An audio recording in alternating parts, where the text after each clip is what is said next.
Generalized dystonia, like all dystonias, is a disorder of movement and posture that affects all parts of the body, including the face, the arms, the legs, the trunk, and is probably commoner in children than it is in adults. The reason for that is that childhood dystonias often affect most parts of the brain activity rather than just one part. The symptoms of generalized dystonia are heightened or made worse by any intention to move, any thought, any feeling, any biological stimuli such as hunger, cold, fear, anxiety. And so for most children with generalized dystonia, life is difficult because you can't really exist without having any of these feelings or any of these needs. Generalized dystonia is always abolished by sleep, but the difficulty is getting to sleep, and as soon as you wake up during the night, then the dystonia returns. Sometimes the sleep is disturbed because the positions in which your body are forced into are awkward and painful.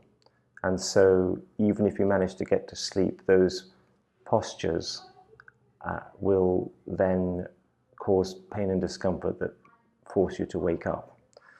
So it's one of these big challenges for the families of children with generalized dystonia to ensure that they sleep adequately at night. And if you don't sleep at night, then you're stressed during the day and your dystonia is worse.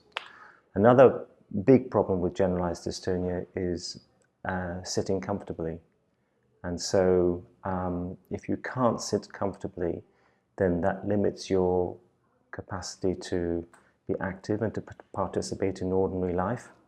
You can't have a meal sitting down. You can't travel. You can't take part in classroom activities. You can't go outdoors shopping with the family. So adequate sleeping at night, adequate tolerance of sitting during the day are two fundamental and key features of life with dystonia. Clearly, simple activities such as washing and dressing become very problematical when all four limbs, trunk, are twisting, sometimes writhing actively during those activities, and maybe made worse by attempting to wash or dress a child. It increases as the child gets bigger.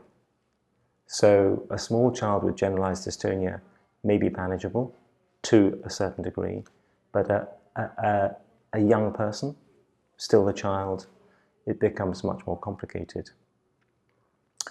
One of the very sad aspects of generalized dystonia is that the continuous twisting and forcing of the body parts into unusual and uncomfortable postures can lead to a rearrangement of the ligaments and the muscles so that a fixed deformity takes over. Now this can be a twisting of the spine, which we call the scoliosis.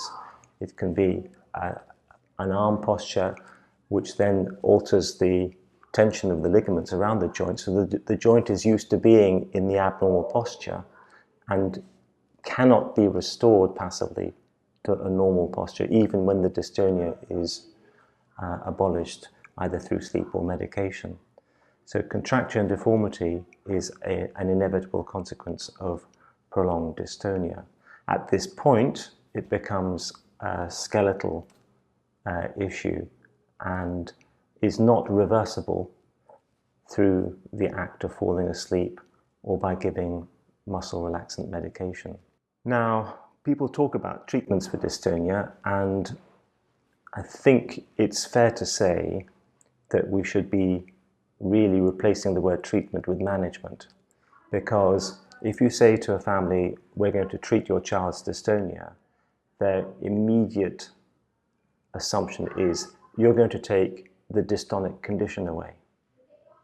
But in fact, what we're going to try and do is to moderate or reduce the dystonia for that child.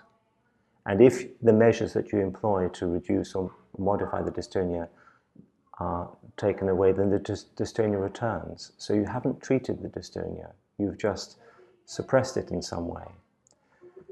I think it's important that the families get an honest idea of what medicine can offer for dystonia, because a lot of people are very disappointed by the lack of resolution of the dystonic condition after a course of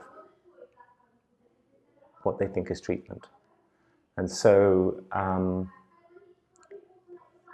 that's something which I'm always keen to emphasize when we meet those families. Now, in point of fact, those families are already experienced.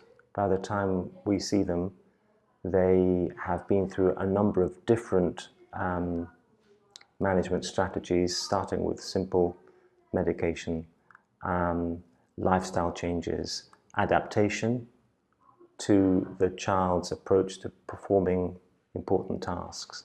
Adaptation, I think, in the home, at school, is a necessary way of overcoming the difficulty, so that if you are very dystonic in one hand, then you tend to transfer the action to the more functioning hand.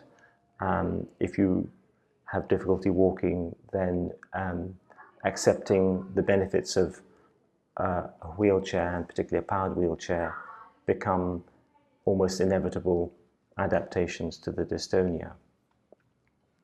So most families who have lived and worked with a child with dystonia have become experts and have gathered a long experience about what tends to work and what doesn't work, or is simply an additional burden for them to follow without any benefit. The ultimate goal of dystonia management is to be as effective and thorough in suppressing dystonia while promoting activity and participation. And one of the things which pediatricians are keen to emphasize is to look at the difficulties which each child or young person faces in their life and measure the success of interventions in terms of whether or not it is easier to perform those activities than before. Sometimes the medical profession focuses on reducing dystonia and measuring dystonia, but we've often seen in childhood that taking away dystonia doesn't necessarily bring back activity and participation. You have to look beyond the dystonia and think about what is the dystonia preventing the child from achieving, and work on achieving these things. It's more satisfying for the families if after a program of intervention they can say, well, my child is sleeping well at night and is waking up refreshed. They can tolerate their seat and go out to school and have a full day at school, meet with their friends, have social activities, begin to participate in society. To them, a reduction in the dystonia scale is not going to offer much comfort if it doesn't bring these other advantages. So everything that we do in the world of dystonia really has to be aimed at ultimately improving activity and participation. If we knew more about the mechanisms of dystonia, we might be able to address those mechanisms directly. But they're very subtle and they're very deeply ingrained in the nervous system. And one of the problems with the way the nervous system works is that it's adaptive to what's happening inside itself as well as what's happening in the environment. A child who develops early onset dystonia is effectively not fully developed. So when the dystonia coincides with the ongoing development of the brain development will change. You can't live with disordered movements and postures at the time when the brain is still developing and not have consequences. And mostly those consequences is that the dystonia patterns are incorporated into the way the brain behaves. So the child who has dystonia will have activities and movements which will be different. And it's not simply a case of take away the dystonia and your motor function will blossom. And the reason is that the brain is programmed to do certain things within a certain time span, so that we tend to walk by about the age of 1.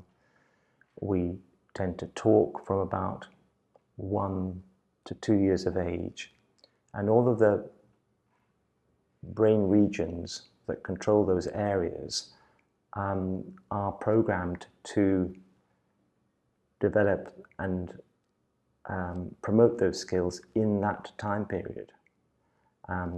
So if you try and teach a deaf child to speak after the age of 5, when you restore hearing, they will not speak.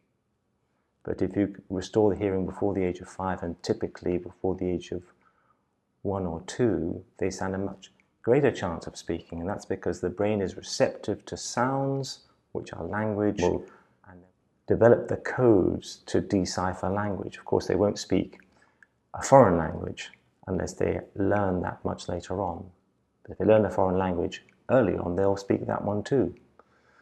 The motor system, I think, is the same. The brain doesn't have a different rule book for different skills.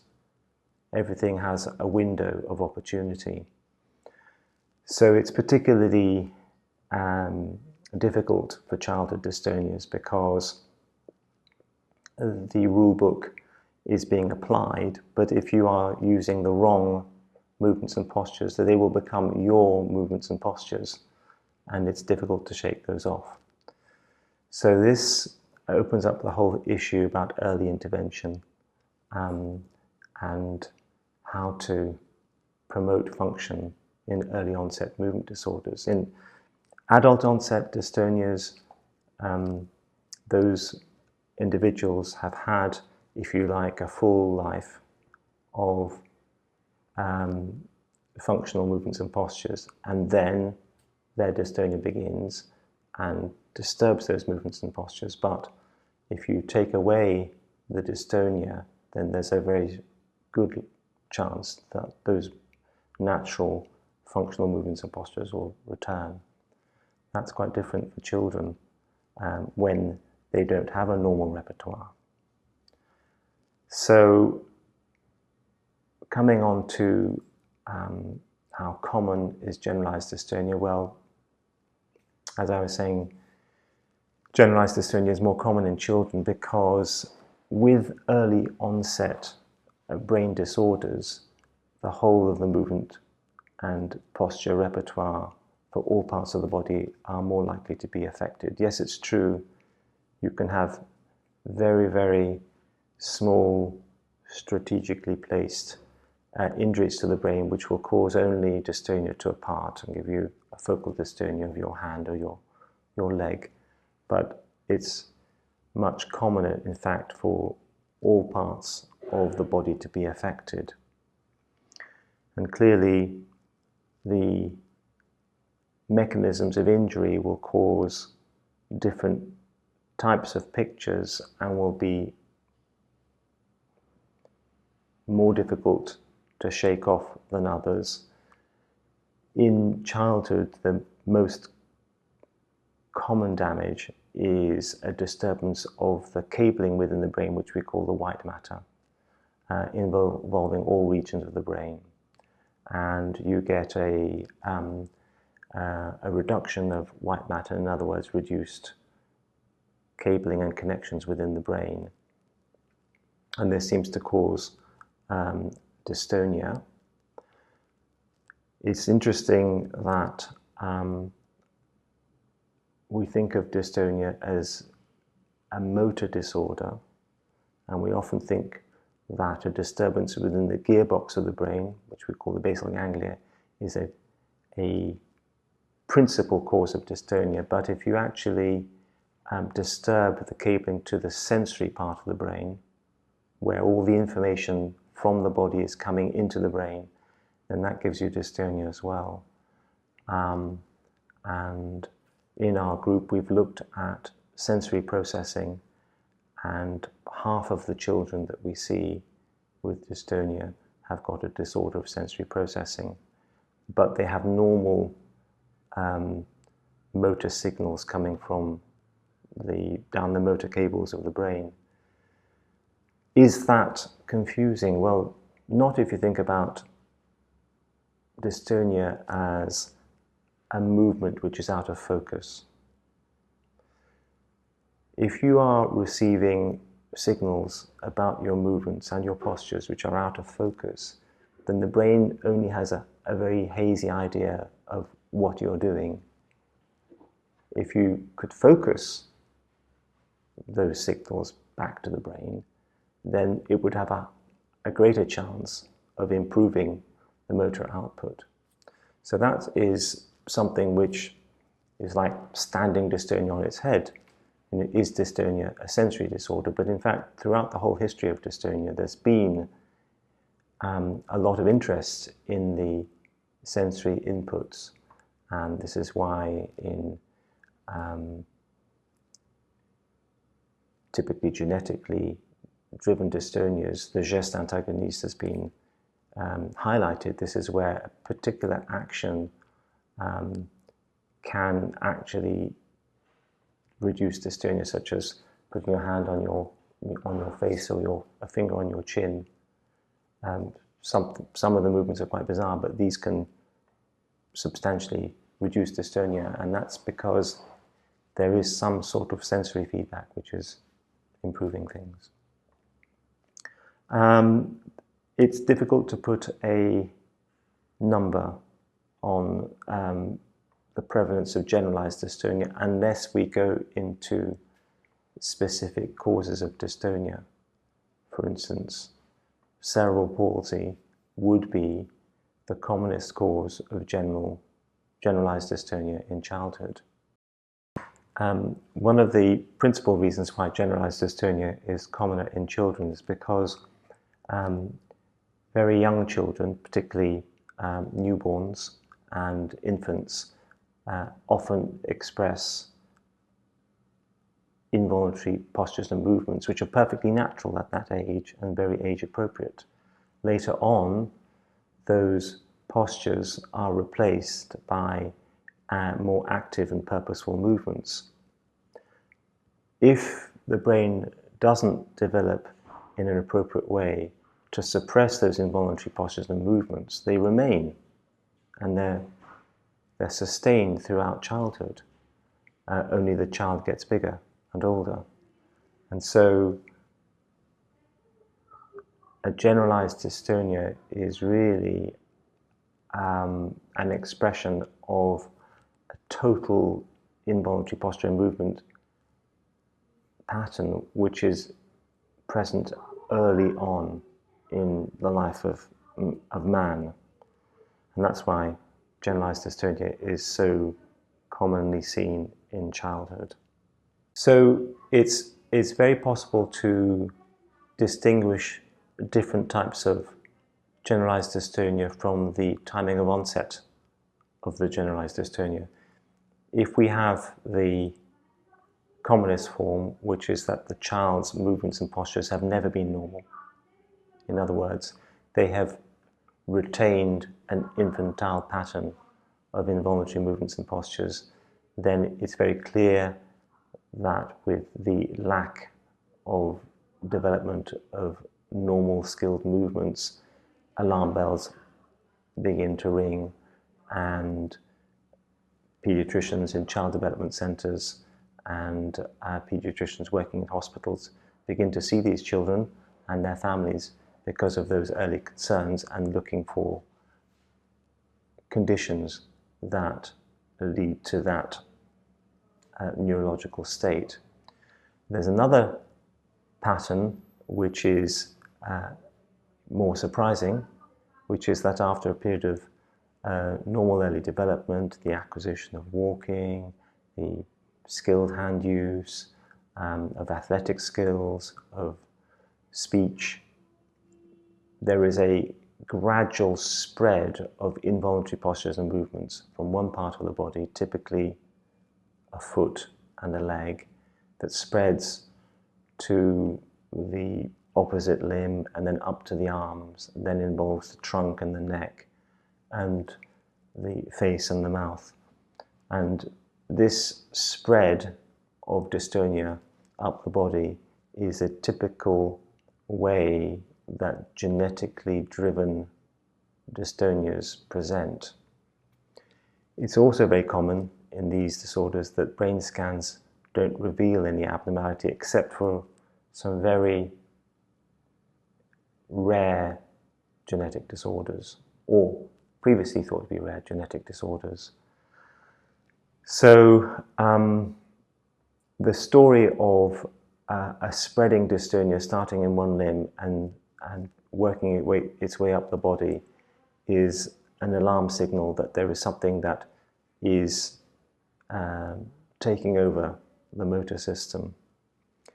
When that happens, it's very important to know if the dystonia is better first thing in the morning. In other words, if the motor movements are easier first thing in the morning and get worse during the course of the day. This is what we call diurnal variation, and it raises the possibility of a rare disorder that is usually reasonably easily managed by giving a child levodopa.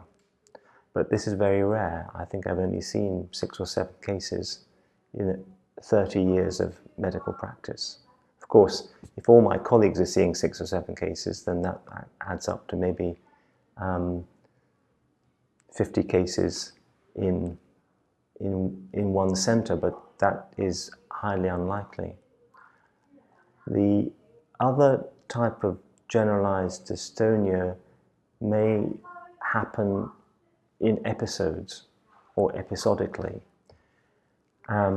What doctors call it is paroxysmal, and this is a type of generalized dystonia which is provoked by movement itself. And this disorder is usually very, very well managed with a medicine called carbamazepine, which is in fact an anti-epileptic drug working on sodium channels. And it's so effective that very low doses of this carbamazepine medication is very helpful.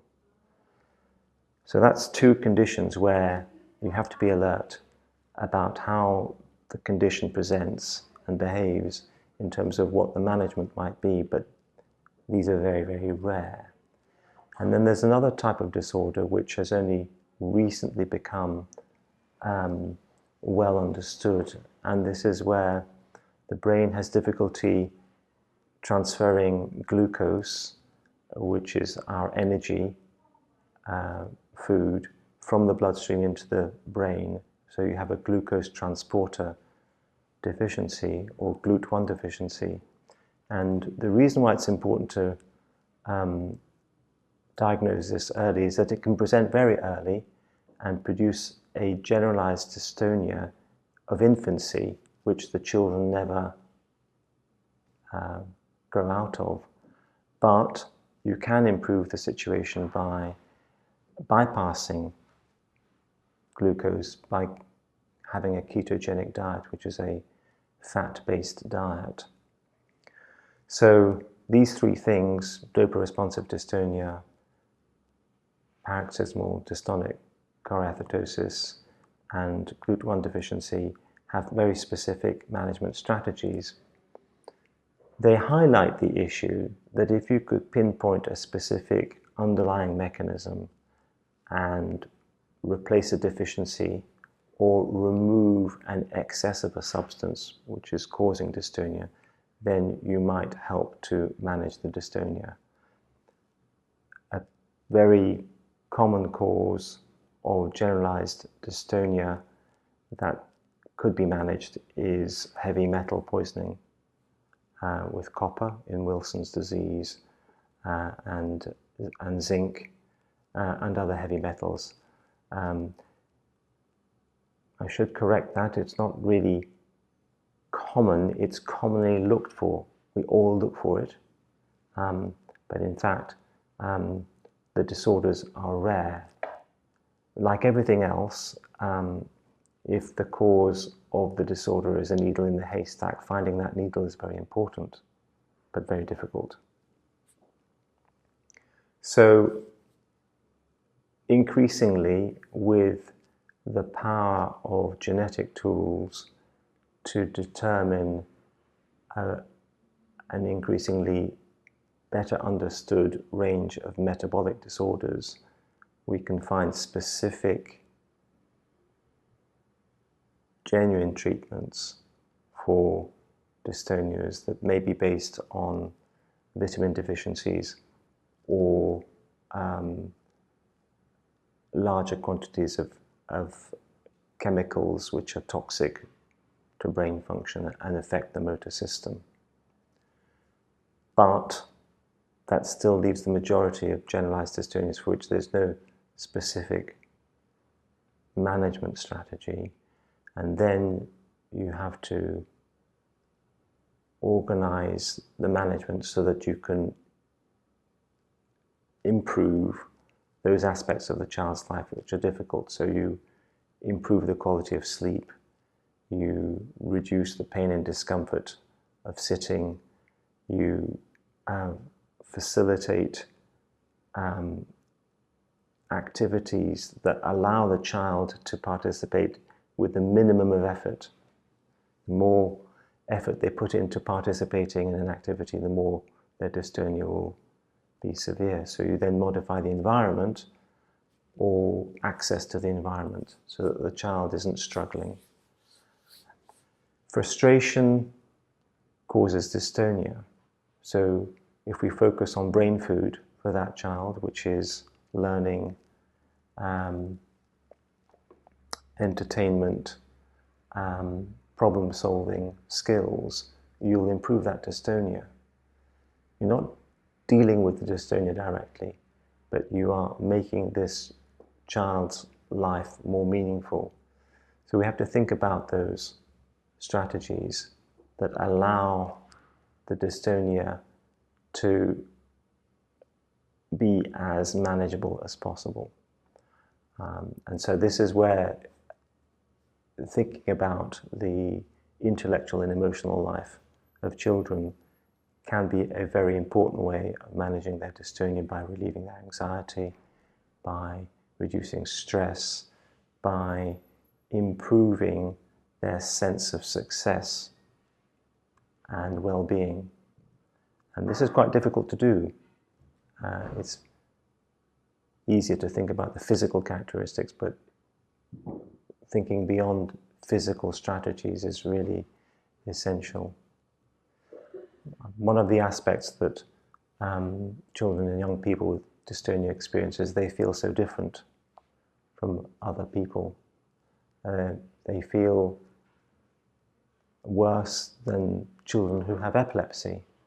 A child with epilepsy often looks absolutely indistinguishable from another child, but there's no escaping the fact that a child with dystonia looks very different.